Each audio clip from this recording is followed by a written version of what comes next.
All right, hey everyone, welcome back. Appreciate you guys working with us. I know a couple of the links we sent out to this specific live stream had failed, so that's why I just waited about 5 extra minutes there to give everyone an opportunity to find the actual video and log on. So once again, my name is Greg Cabot, and I'm standing here with Gary Vital. We're both with Ameripolish, obviously, and we just want to take the time to thank you guys for taking time out of your schedule to watch this video. I know some of us are in different situations depending on what's going on, but really appreciate everyone stopping by today. Please, if our audio and our video is going good, please give us a thumbs up in the chat so we know that everything's going okay. And I'll touch on the chat system a couple of times, but I just want to say, in order to type in the chat, you will need to use a YouTube account. However, to register at the end of the video, you can watch without a YouTube account and still use the hyperlinks to say that you were here and watch the video so that you can get credit for your certification. So once again, I'll just say that chat option is absolutely up to you, and it's just so that you can directly communicate with us during the video. I did send out an email after Tuesday's training with some high-resolution photos of what happened and what was going on and what the floor looked like, because I know our video quality isn't what we really need to see what's happening, especially at those beginning steps. So I really hope you got an opportunity to look at those pictures and get a better understanding of the products and what they look like when they were laid down. You can expect a very similar thing. I'll take pictures in between each steps of this training, and I'll upload them and send you an email sometime tomorrow so that you can view the pictures.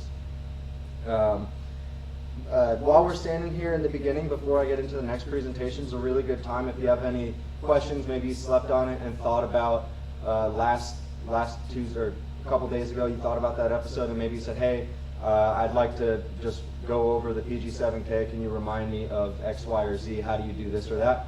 We can address that now. Just let us know.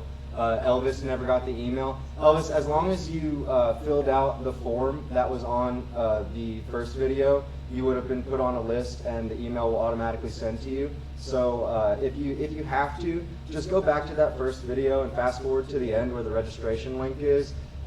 Click the link, you'll see it in the chat there, and then just make sure that your email is sent. If you still have an issue and you didn't get the pictures, just call the office and have them ask for me, and I'll get that link directly to you.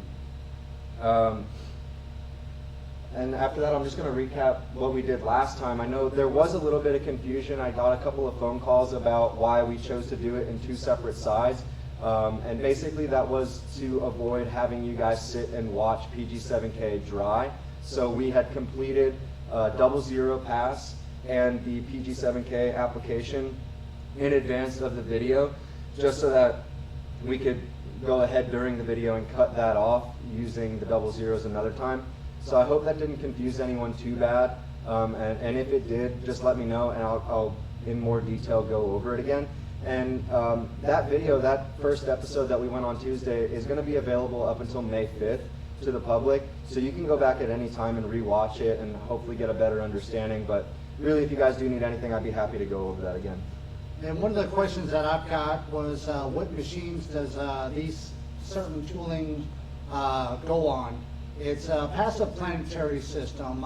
So some of your other ones out there that are not a passive planetary, like the STI machines, we do not have a system yet for that, maybe in the near future. But these are actually designed, the rings are designed for a passive planetary system under a grinder, or a power trowel system that has the ring style inserts. Okay. I think that's all my notes there. Okay, so yeah.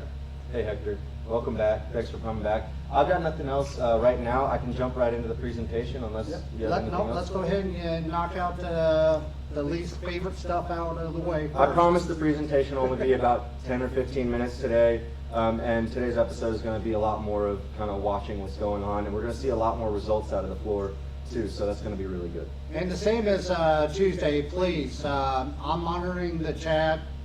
Greg's looking at the chat, so if I'm looking away from the camera, I'm actually looking at the live chat system. Feel free to ask any questions. We're willing to stop. We're doing this for you guys. So whatever you guys need, please let us know, all right? That's an excellent point. Yes, some emails, this happened because I have a lot of these emails forwarded to my personal email, and if you have a Gmail account, it does sort it into the promotion section. So just go over there, and one of the things you can do is just, they have those little flags on there, and you can mark it as important so that emails from Ameripolish go directly into your inbox. But that is a great point. Thank you for bringing that up.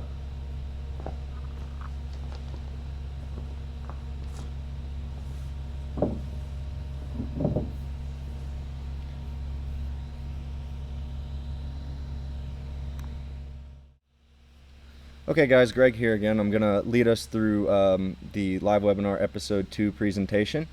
For those of you that were here on episode 1, the first half of this is going to feel very similar. I have to cover this just because some of the people who got on episode 2 may not have been here, and also it really helps to have a refresher. So once again, this is going to be the training overview. So I've got the episode 2 highlighted in red there because that's today. We've already done episode 1 a couple days ago, and again, that video is 100% available until May the 5th, in which case it'll go to a private list, which everyone who registers will still have access to forever. So you'll always be able to look back on that as long as you're registering on our links. Once again, we're using a full Ameripolish system that includes abrasives and chemicals. Obviously, we don't make machines, so that is we're using an HTC 800RX. It's designed to be 3 1 to 2 hour episodes, all hosted on our YouTube channel. Really, the idea behind that is just to make it super easy for you guys to access, so I hope you've had an easy enough time hopping on here. So today is the 23rd, and the next episode will be on the 28th. That's this coming Tuesday. And then I'm just going to reiterate myself on the chat login. If you have a YouTube account, you can use the chat. If not, you're still going to be able to access the links to get your certification. So the chat is purely for your luxury. So briefly, I'm going to go over what we did on Tuesday, and that was our episode 1 review. So we had the Smart Flow Refinement System double zeros, in which we ran to cut open the floor and prepare it to put down grout coat and densifier. So we did 1 pass with the double zeros. We applied the grout. We let the grout dry. We cut the grout off with the double zeros, and which would have been our 2nd pass, and then we applied 3DHS and let it dry, and that's where we're at, and that's where we're going to start today.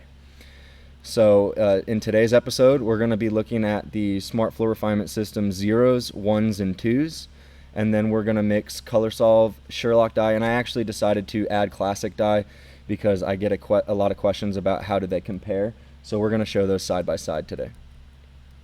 And then in this coming Tuesday's episode, we're going to go over the final step of the Smart Flow Refinement System 3s. We'll go over SR2 stain resistor, our sealer, and then the Ameripolish G3 burnishing pad. And then we'll go over proper maintenance with the Smart Floor maintenance system. And I'll stop here for a second and just say that I know there is some confusion between the Smart Floor maintenance system and Smart Floor refinement system. You can really draw a pretty easy divide, because if you look here on this pad all the way to the right, the Smart Floor daily maintenance pad, DOI pad, has a little picture of an auto scrubber on it. The maintenance system is designed for auto scrubbers and swing machines, while the refinement system is designed for polishing machines and power trails. So the formula in the abrasives is different. Obviously there's more weight and higher RPMs on the refinement system or polishing side, and maintenance is just less intensive, so that's how we've separated those. So we're going to dive into the Smart Flow Refinement System. It's a wet polishing system. It's simple and easy, patented composite resin abrasive technology, and we can equip this same tooling to any machine.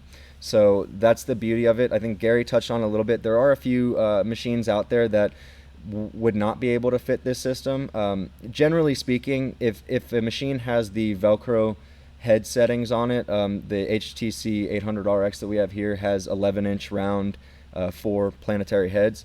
So we use the 11-inch rings on the Smart Flow Refinement System 11-inch rings, and we also we're not locked into any one pad size. We can make these pads in any size or shape, ranging from 7 inches to 20 inches, and we have power trowel options, which are rectangular blades, which I have pictures of here in a minute. and it is a simple 5 steps in terms of abrasives. There's 5 abrasive steps, and this is what they look like. So I have the grit equivalents next to it, so you can kind of get an idea of how they compare.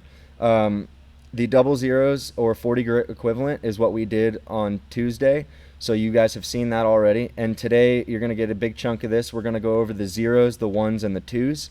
The 0 is a 100, the 1 is a 400, the 2 is an 800, and then of course we will use the 3s this coming Tuesday, which is equivalent to a 1500.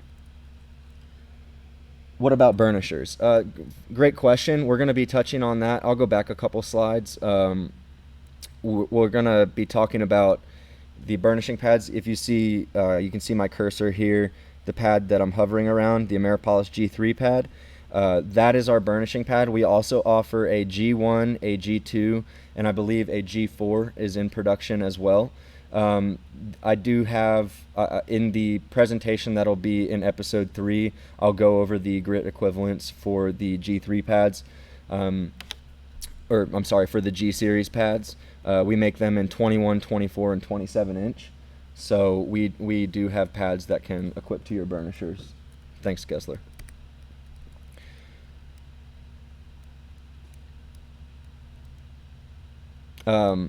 Sorry, I skipped ahead a little bit there, but I just want to point out any shape and size comment that I made. I mean that. As you can see here, there's several different shapes and sizes for the Smart Floor refinement system. Just going to rattle off a few numbers here, but you can see there's 13-inch pads, 10-inch, 12-inch, 11, 16, 14, 15, and so on and so forth. So all the rings you see, it's just demonstrating it's the same Smart Floor refinement system in different sizes, so we really want to be able to retrofit any machine that you guys have and make it as user-friendly as possible. The 2 rectangular options that you see to the top right over here is our power trowel options. The larger one is the Smart Floor Refinement System TDP 128. I'm just talking about a product code there, so but nonetheless, this basically we have the universal blade holders that bolt onto the power trowel blades, and the Smart Floor Refinement System rectangular blade just velcros to the bottom of that, and then you can polish with a walk behind or ride on power trowel. And the smaller option, that is a rectangle, and you see a slight curve right here, that is a edging pad. It's a 6x6 pad with a curve that rides the edge of the circular edger and allows you to get within 1/8 of an inch of the wall. And that's a very, very unique thing that we offer. So basically, point of this is just to show you guys how much we can fit to. So hopefully there's an opportunity in here for you guys to try these out. And then I just want to give a close-up of the pad. Of course, today you're going to be seeing the 0s, 1s, and 2s. But just to go over this, you have, of course, branding Smart Floor Refinement System. That's just the logo there. The GPR 11-3 is just telling you a product code, pad size, and what step you're on. And then we have the bottom text right here, 00012, and then the 3 on this is bolden, so that would indicate that this is a number 3 pad. So all the pads have a respected bolded number as to what they are. And then on the bottom it'll tell you this is an 11-inch pad, our Ameripolish logo, made in the USA. And then one of the unique things we do here is add a lot number, so that if you do have an issue in the field or something happens to your abrasives, we at least have a batch here in our office that we can test and help you find out without having to be right next to you. Maybe depending on what went wrong on your job, we could at least help you a little bit remotely. Okay, so now that all the people that were here last time have heard that twice, we'll move into our Color Solve. So Color Solve is a unique product as well. It's an acetone replacement or solvent replacement. If you're using denatured alcohol or acetone, we no longer recommend those products. We recommend, of course, our solvent here, Color Solve. It allows for a slower flash time, and which allows for you to use a microfiber mop. So you'll increase the coverage of either your classic or Sherlock dye by about double. So we're normally ranging between 400 and 700 square foot of dye when you're using acetone. When you use Color Solve, you're going to range between, I would guess to say, between 1,000 and 1,200, depending on where you stop with your abrasives and how porous your floor is. There's a few variables that go into that, and we'll talk about that a little bit more later when we're applying the dyes. It does allow for increased dye penetration, there's less residual dye left over on the surface, consequently because of that. And this also allows for late stage dye application. Now, late stage dye application, when I say that, I'm meaning post 800, so 800, 1500, sometimes even a 3000 we've had success with. This allows a lot of the color to stay towards the surface, and especially with the Smart Floor refinement system, we do not have any resin transfer in our abrasives, and a lot of times what we found is resin transfer can inhibit dye from penetrating the surface. So with our abrasive system, Gary's going to talk about it in detail a little bit later. I'll give my 2 cents in on it. We're going to apply after the 2s, but there are situations where, because of ColorSolve, you can do all of your abrasive steps, 000, 1, 2, 3, and dye the floor after a 3. In today's video, we're going to do it after a 2. But there are different options in terms of dyeing, and again, we'll comment on that later. But it really just depends on what you get used to, what you like to do, and kind of just, there's a little bit of flexibility in there. So moving on to mixing method, Ameripolish ColorSolve is intended to be mixed with our classic and Sherlock concrete dyes. You mix 1 gallon of concentrate to 1 gallon of ColorSolve. So the little concentrate bottles that you get of dye, I think they're about 6 ounces. It's just 1 to 1. We also offer 5-gallon concentrate, so you would just mix that using it. This just allows for all the powder to dissolve into the solvent properly. And then just use an appropriate solvent sprayer with either a gray tip, or Gary, did you have a different tip preference, or just gray? Yeah, generally we use gray, but there are different tip options out there. Okay, now, classic and Sherlock dyes. So our classic dye is pictured in the left-hand corner of the screen there. It comes in a powder form. The colors penetrate the surface, will not grind off during resin grinding. That is, if it penetrates, of course. If you apply this during a traditional method, I'll kind of get into that here in a couple of slides, but that happens around 200 grit. So if there's any residual dye on the surface, that will need to be washed off. But again, with ColorSolve, we kind of limit the amount of residual dye that is there. So it mixes with ColorSolve, of course, and then our Sherlock dyes, it comes in liquid form and consistent, rich penetrating color with UV stabilizers. It eliminates the 3-hour wait time, so you can simply just pour the Sherlock dye directly into the ColorSolve container, shake it up, and you're good to go. And you can start using it, and it mixes with ColorSolve or distilled water. So a lot of times I get the question, what's the difference? Basically the difference is that Sherlock is a liquid concentrate that can be mixed with both solvents and water. So, and the ColorSolve is a powder base that is only used in a solvent mixture. So, honestly, my opinion on it is that I tend to prefer Sherlock because it's easier to pour into the container. I know it's a silly reason, but when you're dealing with the powder, it can kind of just get messy, for lack of a better explanation. And I'll show you, actually, when I mixed up the classic dye earlier, again, you have to mix it 3 hours in advance of use. So I mixed it this morning, and I'll show you the container. It's got some spillage all over it just because it's a powder and it's hard to get everything into the container. And on that same note is, if you're doing multiple colors of the same, like say we're going to use raw sienna today, so say you're doing 2 different areas with raw sienna, but you want to have the exact same color. If you're mixing with 2 gallons, it's best to pour it all into one container and use it from the same batch rather than making 2 different batches, because to get that powder to be identical is nearly impossible.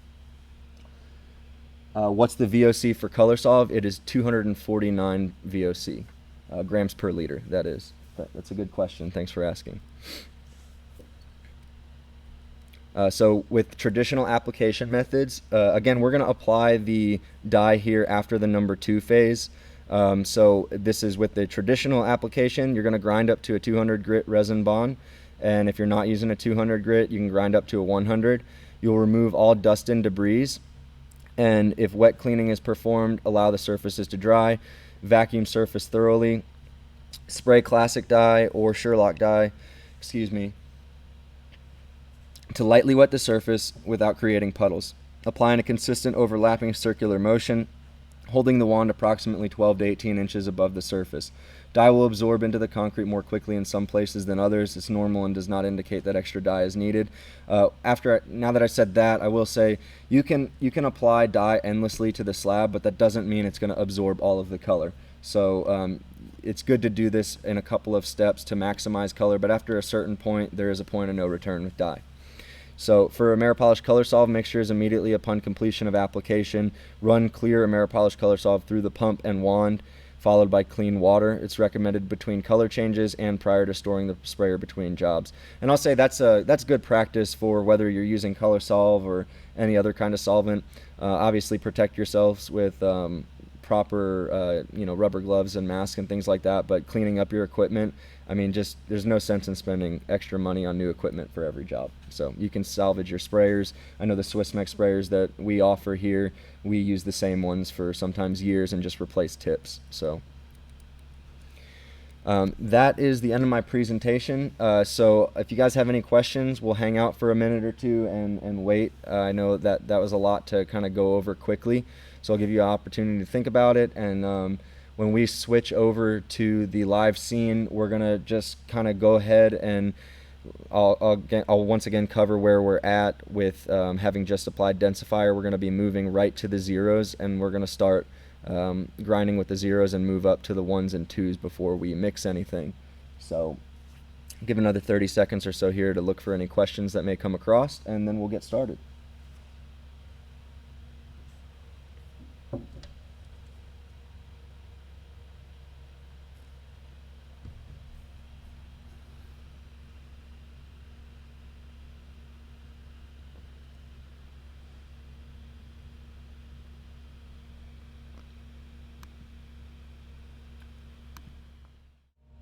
Ready?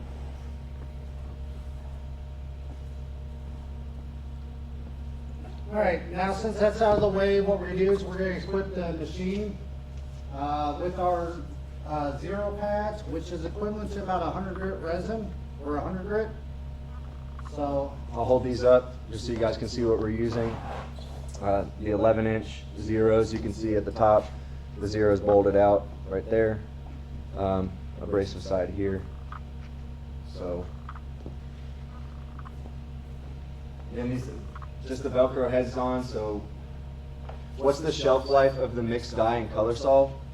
1 year. Yeah, about a year for that. But what you're going to want to do is check to see if any of the dye is settled out. If it's sitting on your shelf that long, there's potential for just the dye settling in the bottom. So just give it a good shake, see if there's any floaters. But more often than not, if you're within that year range, you're going to be perfectly fine.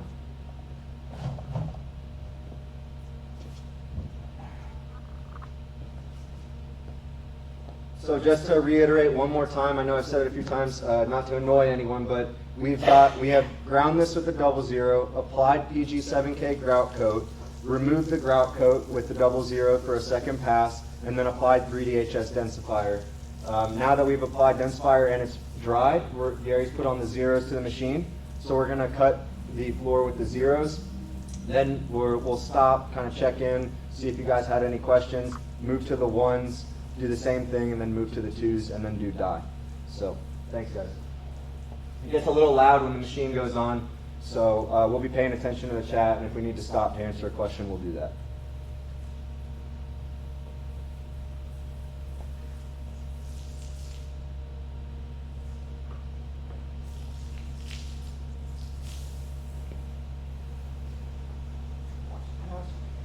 Yep.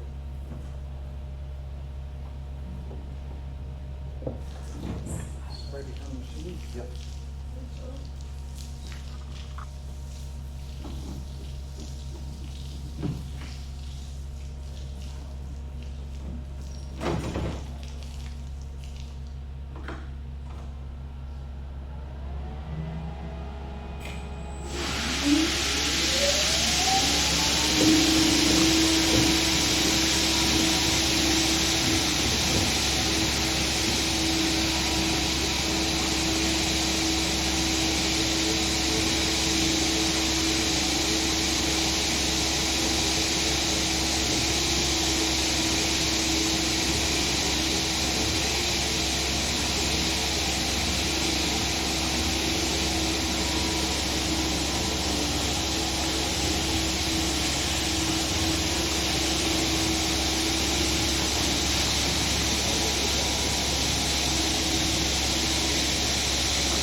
Does the floor need to dry out completely before color solve? Yes, and we'll do that today. We recommend allowing the floor to dry out. We'll talk a little bit about that because we're going to do something a little different here to help the floor dry out quicker. But that is a good question. Thanks for asking. Yeah, allow the floor to dry out before applying color. If you guys can hear me, just let me know. I know the machine is a little bit louder than I can be sometimes with this microphone.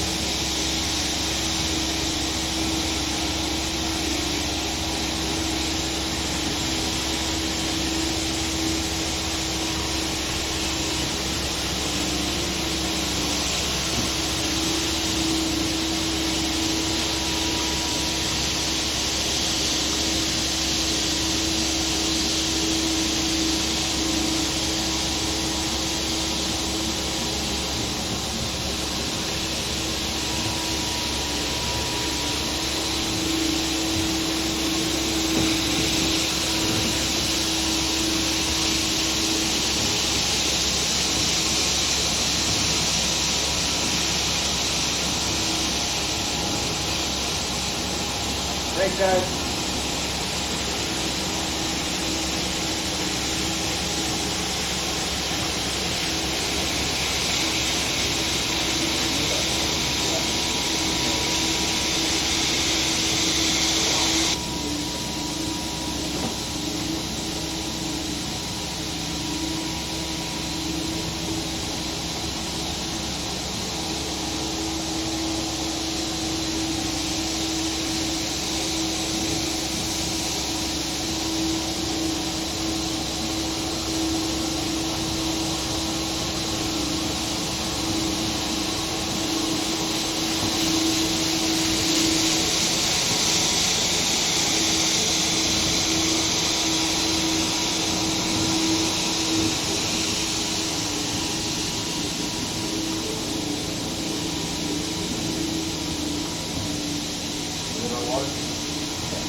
Just like a real job site, our auto quit working. So like Gary said, just like a real job site, our auto scrubber quit working. Luckily, we've got a spare over here, so we're going to use it.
So one unique thing about our refinement system, as you guys can see how fast I was running the machine, it's a faster process, guys. 5-step, double cross, all wet, and virtually you can just walk at a good pace with the machine, and it'll increase productivity and get you off the job faster. You got the ones on? You don't? Okay. So Gary did already take the zeros off and put the number ones on. So we're gonna just keep on going all the way up to number twos. So unless you guys have any questions, I'll wait about a minute before we fire the machine up. Trying to take pictures to show you guys in high resolution what it looks like. I know the floor is going to be wet in the picture, so just understand it's dark because it's wet.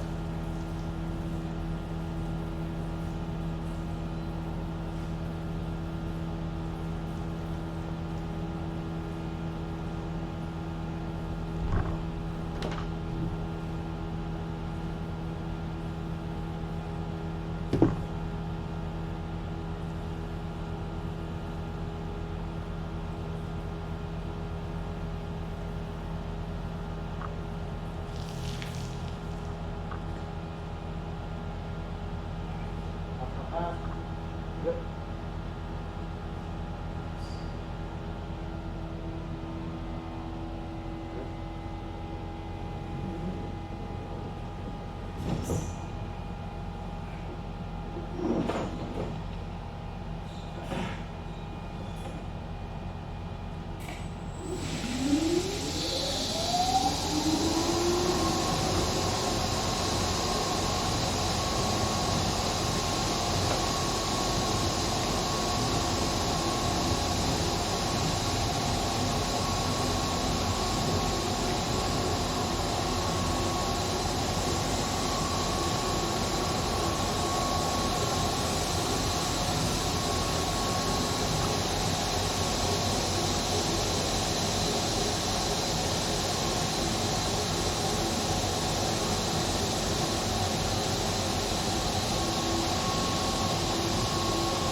Greg will be right there to answer your question. Yes, sir.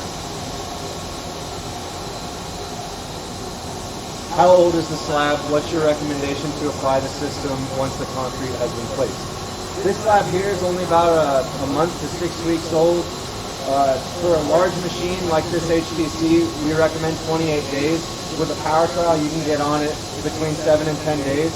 What we do is we use the Mohs hardness kit, just a pencil system, and as long as it's a 4 or higher, you're good to go. When it's less than 4, if it's a brand new slab, say a few days old and it's less than 4, I would hold off a couple of days. But if it's an older slab that scratches at less than 4, there's things we can do with densifier that can harden the slab up in order to polish that. But our general rule of thumb is that you want to stay above a 4 on a Mohs hardness test. Thanks, guys.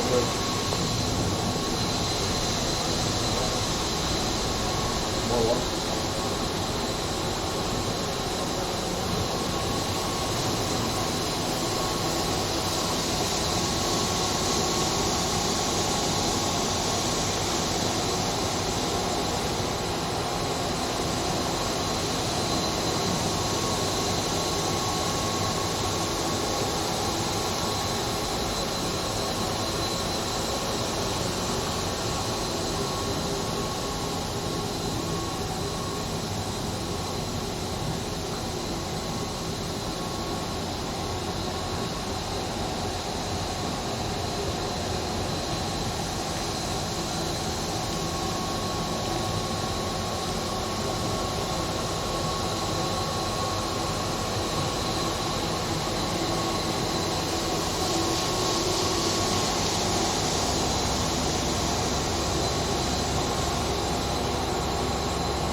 Gary, what grind speed are you using?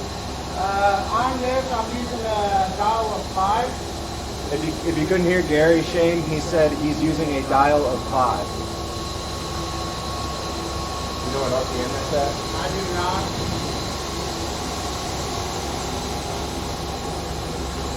Do you need to use that much water if you're using a power trail? Most likely not. It really is just going to depend on how fast the slab is absorbing water, one, and two, the person who's controlling the machine can really feel if it's grabbing too hard, add a little bit more water.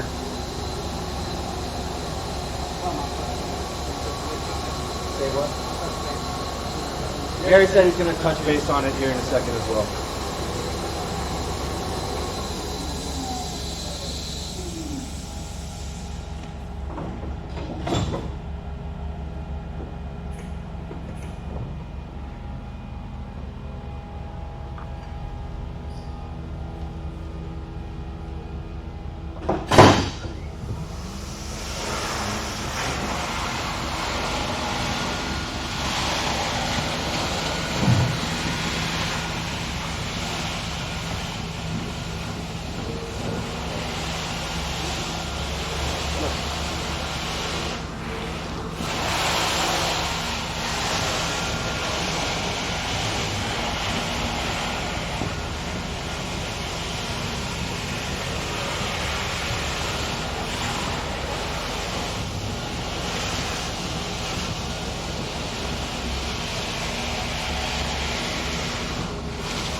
Bill, to answer your question, yes, we'll get you pictures from the last episode sent over to you. On the power trail, you know, every piece of concrete is going to be a little bit different with the water control on it. What we did in a later video, what we're going to show is we took our power trail machine and put a regulator on it so we can adjust the flow of the water. And that way the operator can kind of adjust accordingly to what water is needed for the concrete. A lot of times we'll have an extra guy that's actually using the squeegee to utilize the same water, so you're going to be using less of water. Even with the grinder, a machine like this, I will in the past have a guy with the squeegee pushing water into the tracks of the machine, so that way you utilize less water. For this demo, Greg and I is kind of doing a little different task. That's why we're using a little bit more water than normal, but usually we recycle the slurry. Hope that answers your question. So right now I'm going to switch over to our tubes. Yeah, Bill, I'll go ahead and send those pictures to you after this. Gary's switching out the ones right now. You can see how easy it is to just pull them off. And he's got the twos over here. It's just as easy to put them on. And that's one of the beautiful things about this. I know I've seen a lot of guys underneath machines with hammers knocking abrasives loose. It's almost too easy.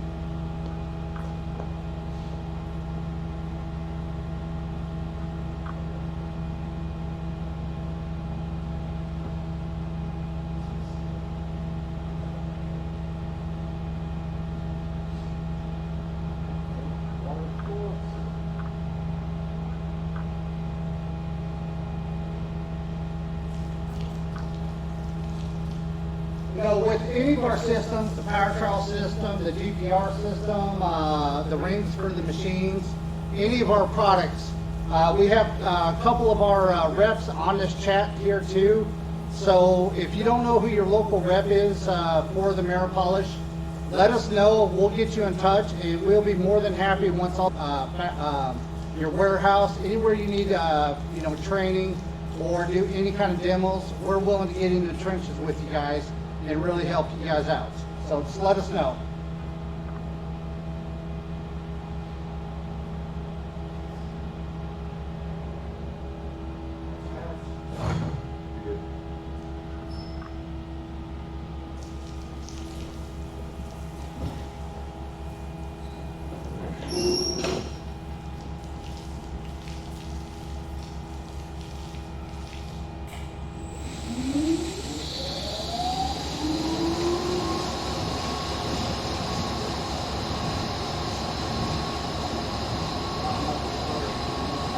What's that?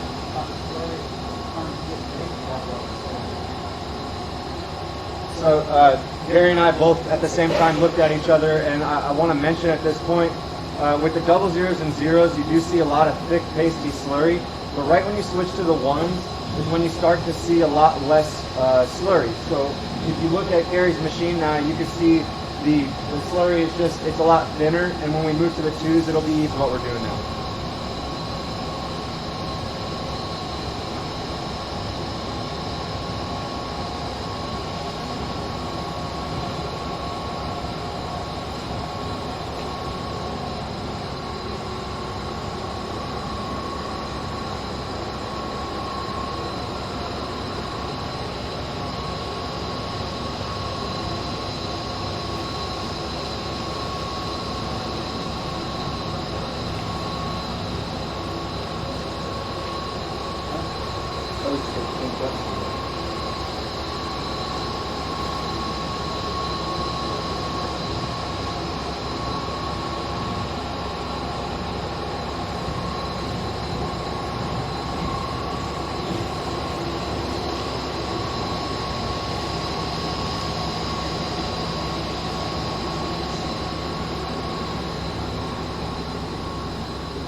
Please confirm the performance of the tools.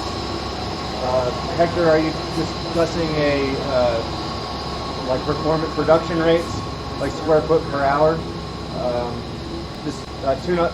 If you could just be a little bit more specific with that question, I'll answer it. Are you overlapping 1/2 or 1/4? Hard to tell. Gary's overlapping about 1/4, if that. Stop the machine right about here.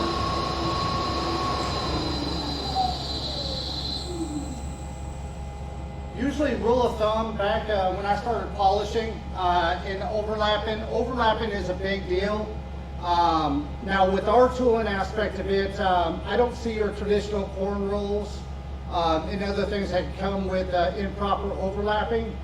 But a general rule of thumb that I've always kind of been taught, or what worked best for me in my scenario, is if everybody can see the machine here, when I start overlapping, I'll see tire marks. I don't know if you guys can see it very well, but I have tire marks on the floor itself here. My overlapping, I always, kind of use this frame right here as an indicator of how far over I want to overlap. So I'm about overlapping a little less than 1/4 of the machine. So I'm just kind of using this as a reference point, the frame here. So did that answer your question?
Yes, I'm lining up the frame to the tire tracks that are left behind. That way it just kind of gives you a little reference point. It's just a habit that I got into. Now every machine is going to be different. They're going to teach you different. Just whatever feels comfortable to you guys. Like I said, I always like to see a point of reference. Performance in square feet, each pad should do, depending on the hardness and the porosity of your concrete slab, should do about 2,500 or 25,000 square foot per set. Yep. What is the speed of the machine when you polish? I don't know. I never really got into looking at the RPMs. The HTC machine, I'm running about a 5 right now. Until I hit my threes.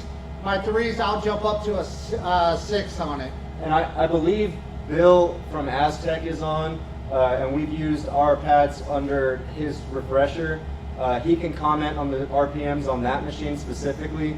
If I'm not mistaken, I believe it's 1100 and 1200. You can get our pads with a pretty high RPM, but Bill, if you're hearing this and you're in the chat and you want to comment about the refresher, I know it has a pretty high RPM, and our pads do just fine under it. And with the power trowel, the higher the RPMs in a power trowel system, with our pad system, always works the best. I'm just a creature of habit, so my lower grits, I hit a 4 on ACC. Yeah, it interrupts me with a loud machine, so I'll get right back to what I was going after you're done cleaning.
Okay, I'll go, Gary. All right, going back to the speed, I typically, you kind of use the same as your traditional tooling, like your metal bonds and stuff.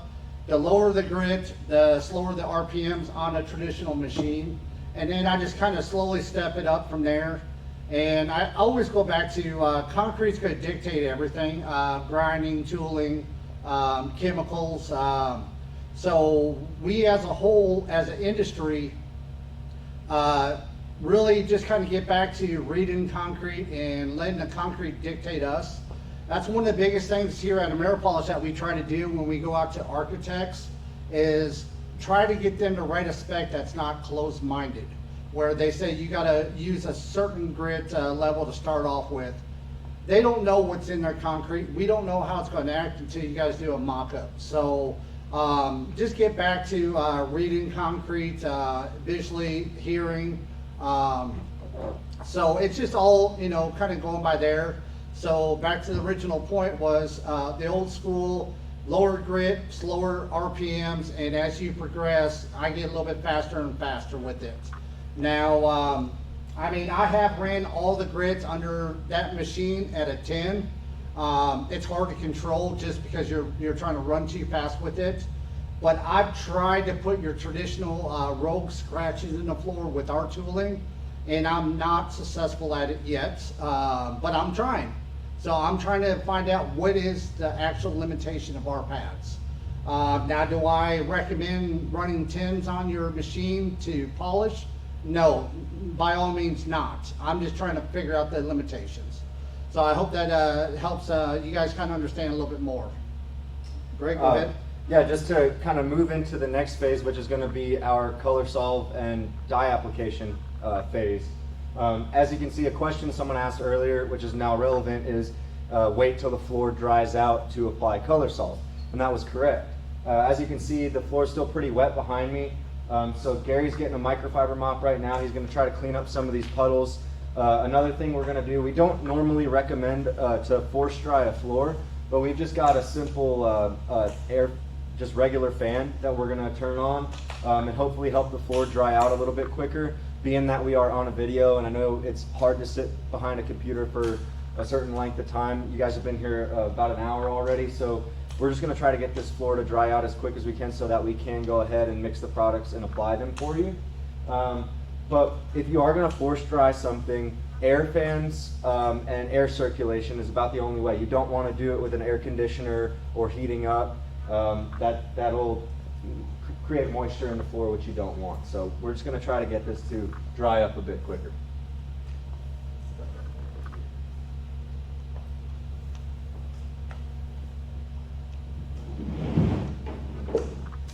Is there any other questions while we're waiting?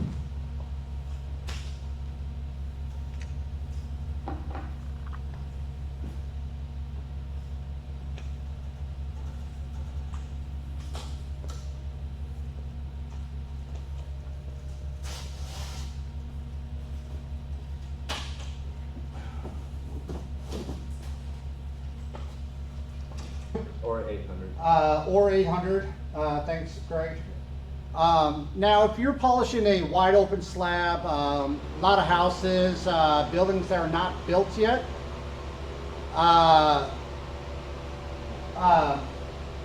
if the building is not enclosed, I do not recommend dyeing the floor until after it's enclosed. The dyes are not UV stable, so there's a lot of times where, you know, we'll go in and do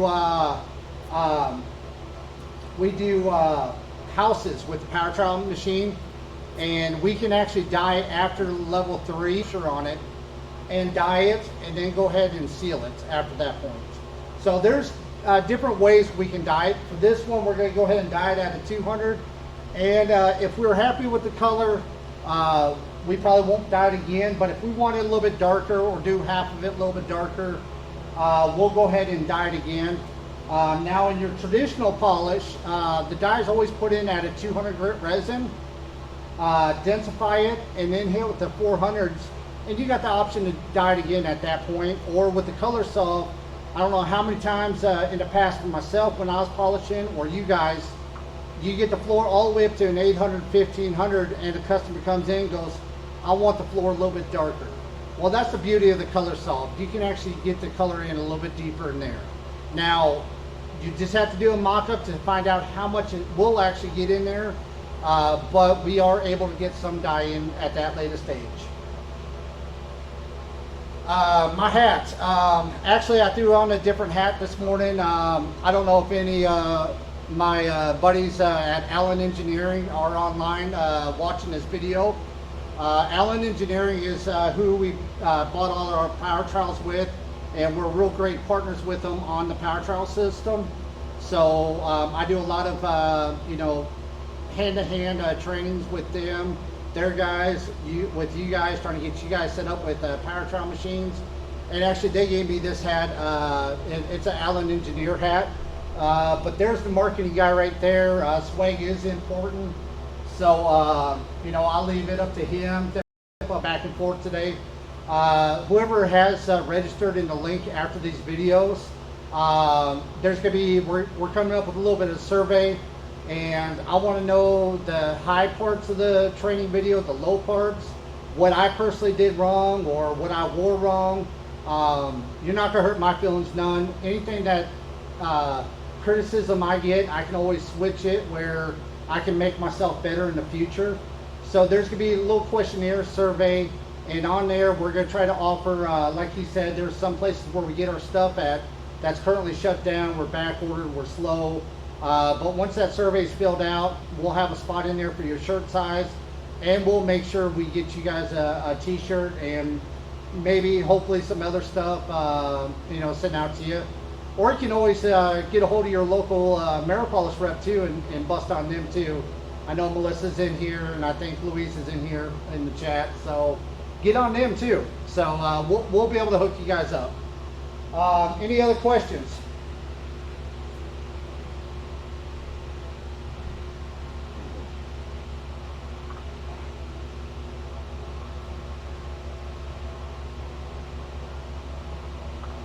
Please consider ladies cuts, right? What's that?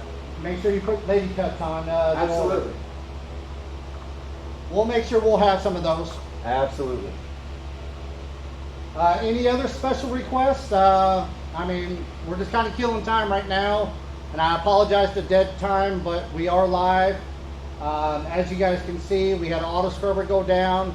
We fixed that. Now we're just trying to force dry the moisture out of the floor. So shoot questions away. I don't care if it's on what we're showing or other products of ours or problems with floors or success stories.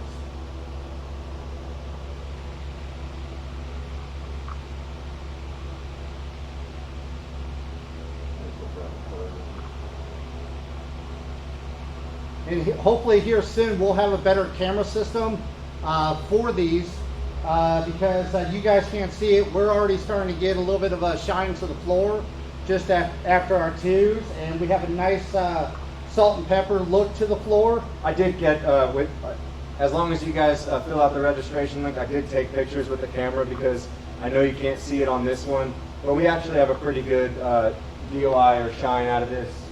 So if you do look at the pictures, you'll be able to see that. This one here is the color solve batch that I mixed up with the classic dye. I'm going to try to aim the top, but it's a leaky bottle. So if you guys can see a little bit where it's gotten messy on me, right there in this area, that's because of the classic dye powder spilling out. A little bit of the color solve went into that, and the lid's just leaking. So again, earlier when I talked about why I like Sherlock better is because you don't have to deal with the powder. But in terms of color, they're pretty much identical. All right, we got a few questions here. Dave from UK. Hey, let me tell you guys, if you guys ever get a chance to get out to the UK, go see David Shipp over there with Smartport UK. He has an awesome training facility over there. Check him out online. They're doing amazing stuff over that way. And they're, he is one of those distributors that gets down and gets dirty with the contractors. Always, every time I go out there, a contractor calls up and he goes out there and gets on to the hands and knees. His question was color solve in the dry system. Dry system, wet system, your traditional system. I'm gonna call it a traditional system because it could be half wet, half dry, could be fully dry, could be fully wet with your traditional diamond steps. I always put it down after a 200 grit resin, densify it, and then hit it with the 400s. And then I make a judgment call if it needs to be darker at that point. And if you go back earlier in the video, once it's complete during the presentation, there's a slide that shows you with the dry system exactly when to dye, when to bring it up, and if to dye extra. I'll answer a couple so you don't have to keep No, going. I was going to answer this other one from Kristen real quick. Yeah, go ahead. Dye, if it was spilled, nothing you can do, cut the concrete out. No, I'm just playing. It depends on what step the dye, but if it drips and the dye kind of gets into a puddle, there's tricks where you can spray a little bit more dye and then dab it up with a rag. There's little different tricks we can do. We can kind of hit that at a later time. If you want to reach out to us on email or by phone, I can kind of explain a little bit more in depth at that. Now, if you already finished the floor, or say that if something died after the guard was applied, that basically, if it's after that, what I would personally do is kind of strip the guard. We have a product called Strip and Clean. Strip the area where the dye hits. You can lighten up sometimes with hydrogen peroxide. and just kind of dab it up and kind of lighten it up, and then you got to recolor it. But make sure you feather out the color. We also have a product called Stain Slayer that will remove dye stains to a certain degree. However, it will remove any color along with it. So if you use it and it's a dye floor, you're going to have to reapply dye.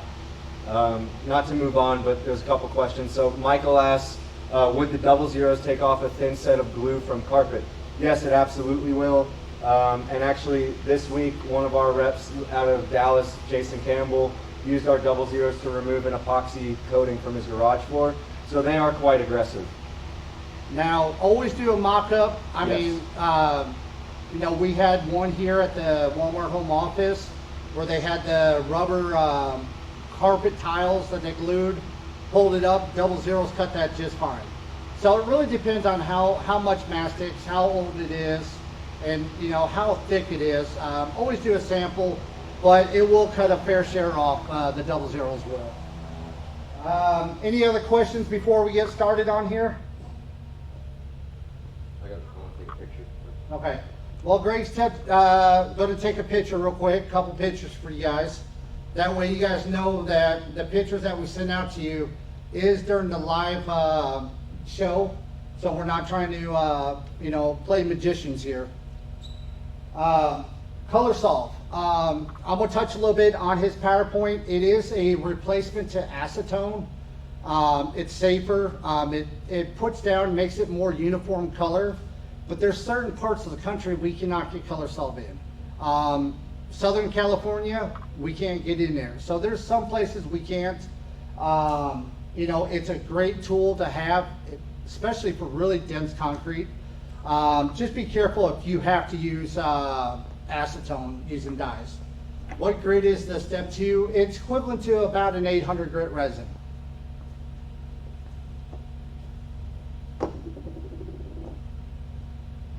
All right, now he talked about the difference, the classic, the Sherlock. It's really preference. Now on our distributor shelves, I don't know if we have any distributors in here. A lot of them started carrying the Sherlock dye. For one, you don't have the 3-hour dwell time. 2, they can show up to a job site and basically, if they were going to use Color Solve or acetone, and for some reason they cannot use solvent in that job, they can switch it right over to water base. Just give you a little example. I know I'm getting a little long-winded here. I was doing a building at the University of Arkansas, and it was right after we came out with the classic dyes, and we sprayed this building, and then I left for lunch. We come back and started spraying more color, and the GC came out and shut us down right there. What happened was the HVLC, the air ducts were tied into existing air ducts into the main building where all the classrooms were going on. So anytime we sprayed the acetone in there, it was getting drawn into the other classrooms, making people sick or just kind of a weird smell. The bad part was it was a law building, so they were all law students. So you can imagine how that's going to play out. So that just gives you a little bit. So be careful when you're using solvent, especially if you can't control sparks, somebody's welding, other trades in there. Just be mindful of what's around you. If you're in a small room, Yeah. full ventilation. I've known somebody who actually blew themselves up in a house. They weren't using the dye, but they were using acetone in a basement. And basically they were trying to get carpet glue off the floor, dumping 5-gallon buckets of acetone on the floor, and then they hit a switch to a swing buffer and blew the house up. He made it out alive, but you know, that's the risk that's there. Now that Gary's bummed everybody out, well, this is a classic dye bottle. I know I showed a picture before, but it's always nice to see it in real life. That's what that looks like. This comes with powder in it. Obviously, I mixed this up several hours ago and put it into here. And this lid's already leaking on me more. Like I said, it does get a little bit messy, but that's okay. So that's the classic dye. We're gonna tape off a line down the center and put classic on the right side and Sherlock on the left. So I'm gonna go ahead and mix up the Sherlock in front of everybody.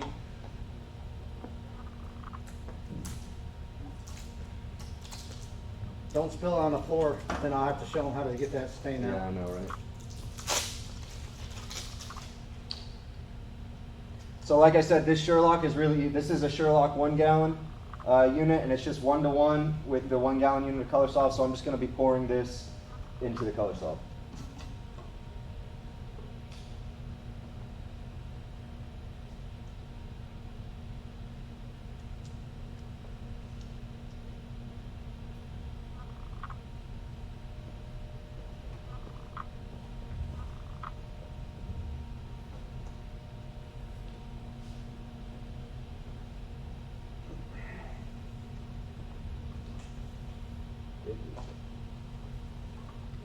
Any questions while we're waiting on Greg?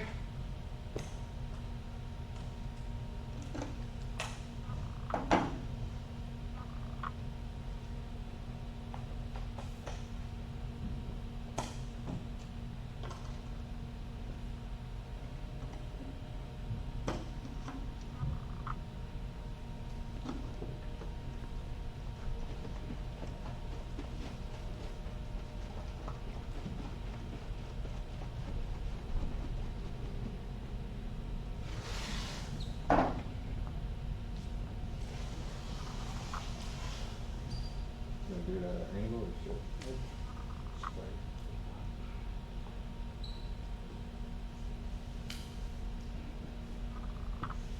let's do 2. What? We'll do a second one.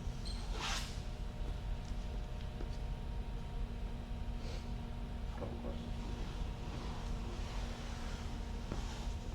Is there any superiority with Classic over Sherlock? No, it's just a matter of preference.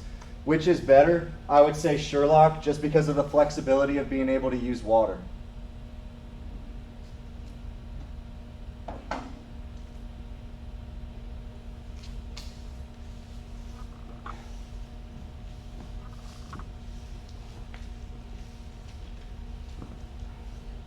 Now, if you're doing logos and multicolor tape-offs with the color, I tend to lean towards the Classic, just for the fact that the surfactants that are in the Sherlock to make it a universal dye will sometimes leave a little bit of extra residual on it.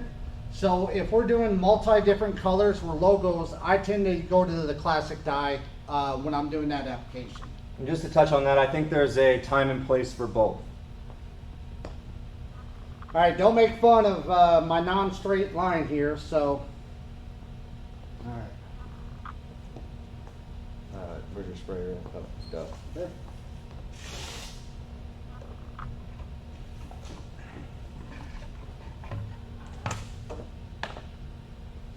Pour it for me.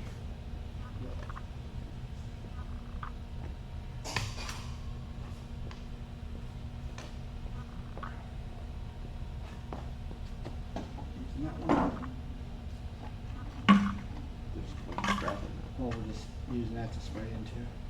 Oh.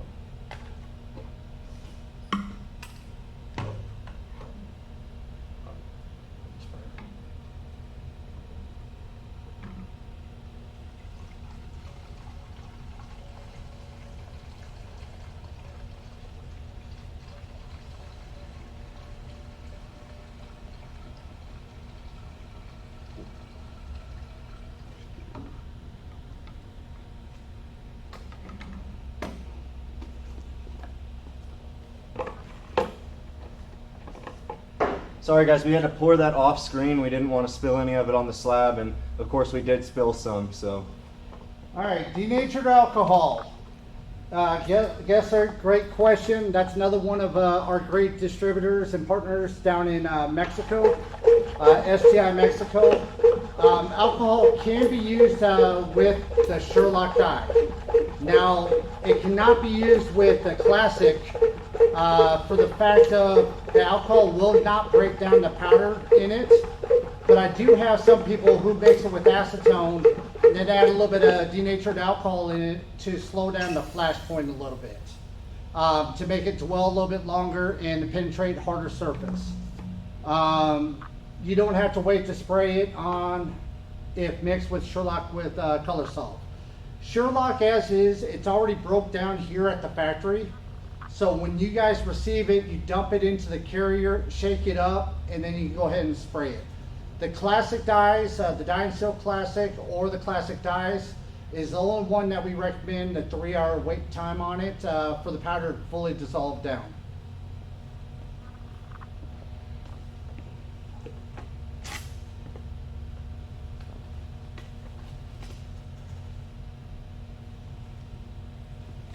Now, I think a lot of you guys already been through one of my classes. One of my famous saying is, the #1 most important tool to spraying dye is a rag.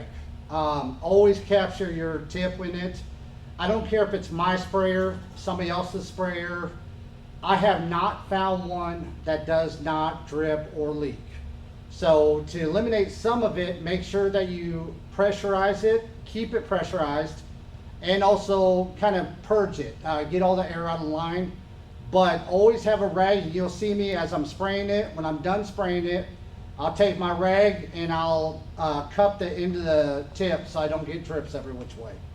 It's pumpkin ready to go.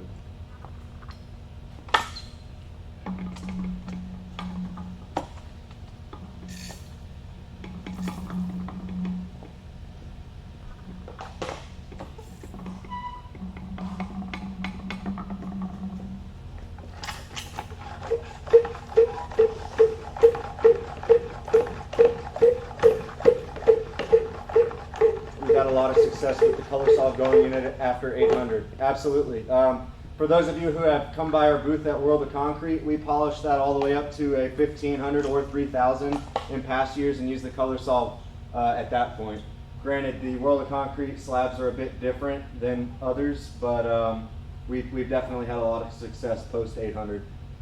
So when you're spraying dye, as with a lot of our products, you're going to want to pre-wet the microfiber mop so that you avoid dry streaking. Another beauty about the color solve, it's going to save you time and money, guys. Not only are you going to get more of a uniform color, but you don't have to tape up as far up the walls. You don't have to spend all that time masking off. How we have this taped, what I'm going to do is I'm going to keep the spray on this side. He's going to use the microfiber to push it up against the tape. Hopefully he doesn't go over the tape with the microfiber, but it happens. But we're going to use it and push it up against the tape. So that way we're not getting a whole lot of overspray on this side. Circular motions, pre-wet.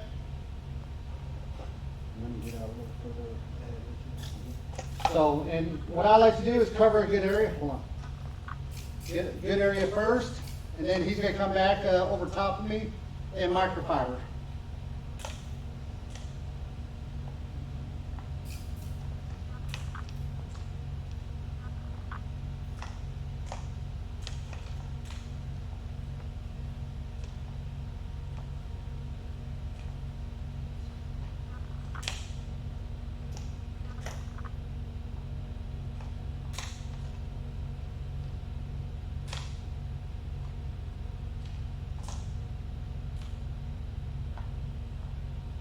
Another thing with this mop is I'm not applying a whole lot of pressure. As you can see, I'm just kind of letting it glide.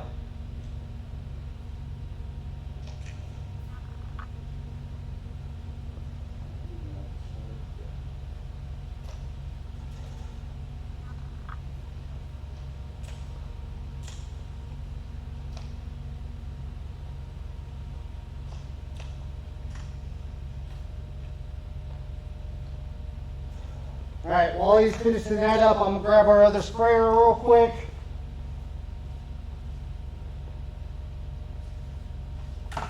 This was plastic, right? That one's plastic, the other one's Sherlock.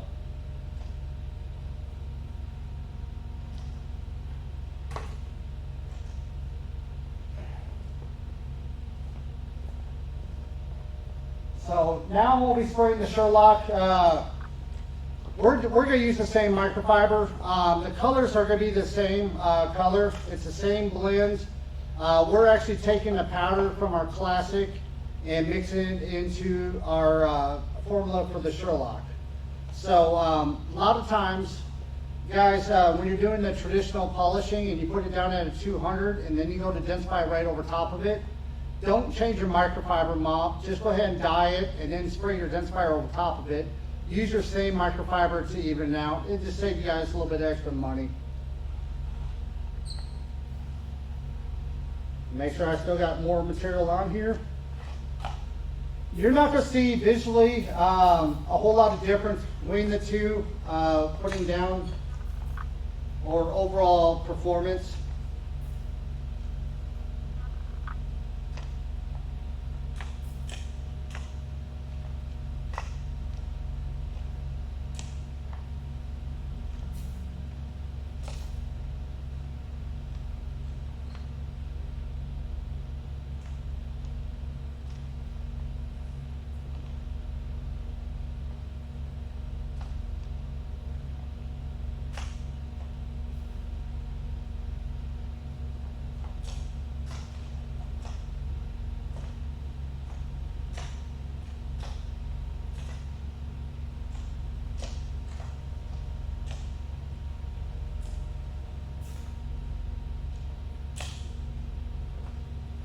Spray a little bit more for me. Yep. What do you want? Closer to me.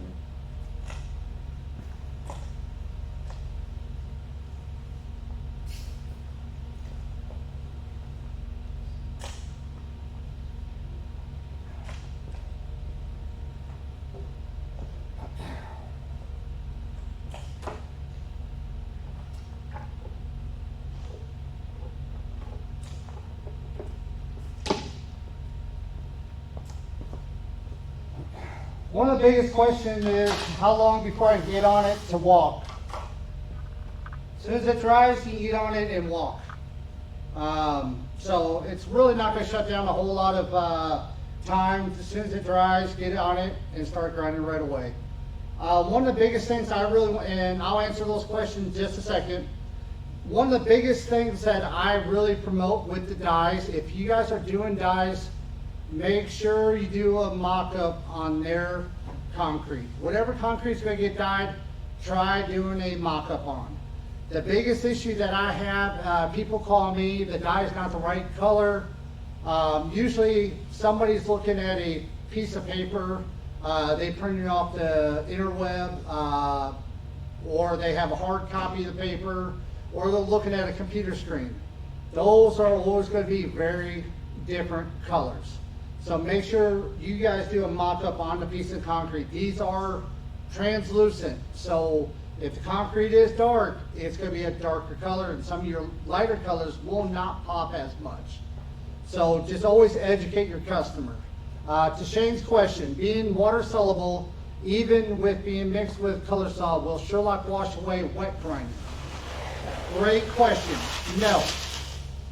It is water soluble in the mixture, but once it's either color solid water or acetone, once the dye gets into the floor and those carriers dissipate or dries out, the dye is in the concrete. So no, it's not going to get washed off the floor. Now with that being said, if you got a lot of residual dye sitting on the surface, you add water to it, that will come off the surface. And whatever's not in the concrete will come out. So if you got great dye penetration, great color with the dye in it, wet grinding, no, it will not come back out. I explained this the other day to somebody, the difference between a dye and a stain. The dye is just like a shirt when you're dyeing clothes. How many times you wash it? You know, the first time you're always going to see a little bit coming up, it's going to lighten it up, but it doesn't ever really fully go away. So it's the same concept with that. So wet polishing is fine with it. That's what we're going to do here on Tuesday, I think it is. Tuesday, yeah. We're going to finish out with number 3's wet. And then as soon as that dries out, we are going to make a judgment call on if the floor is going to be dark enough at that time. We might add another coat, or we might do half of it another coat, and then burnish it, seal it, and then burnish it again. So I hope that answered your question.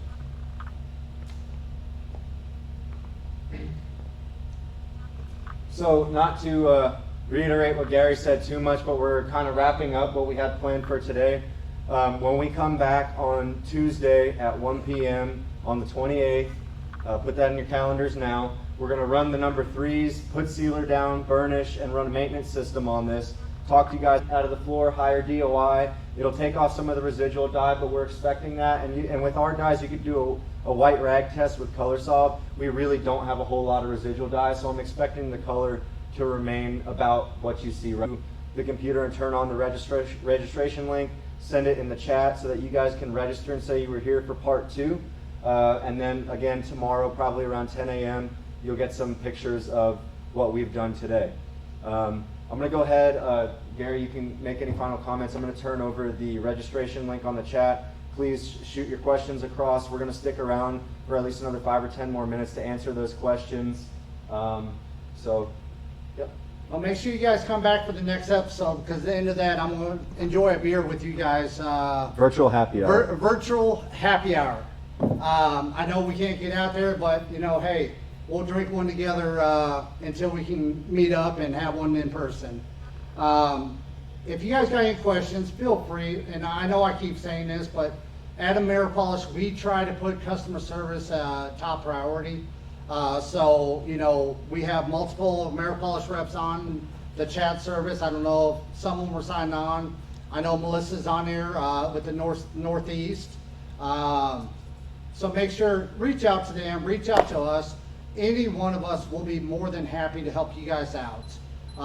Regardless, whatever it is, coming out there, troubleshooting, or if you just want to call to shoot, how the day is, that's fine with me. We're here for you guys. Better you guys are educated, more time we can save you guys and more money you guys can make because of our products are that user friendly.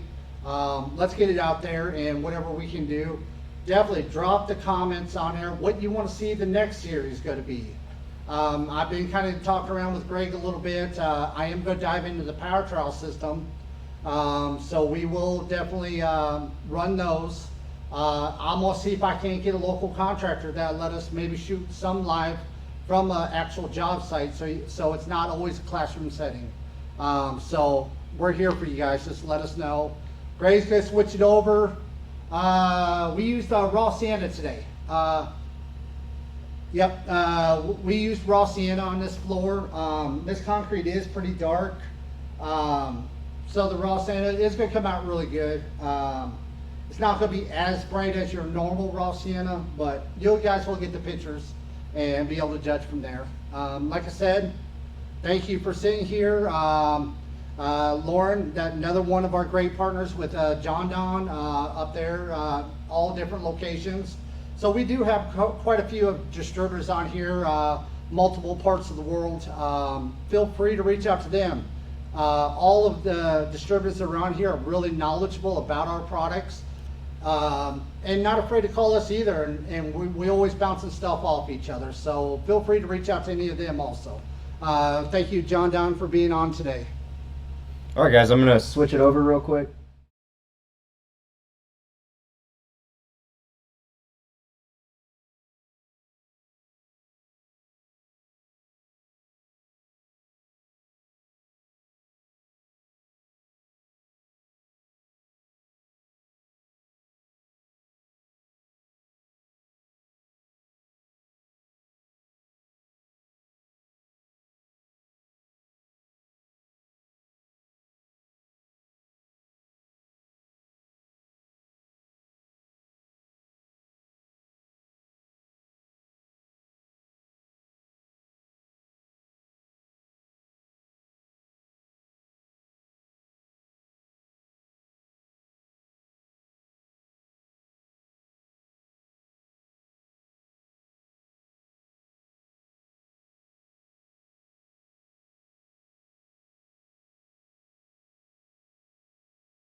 Bye.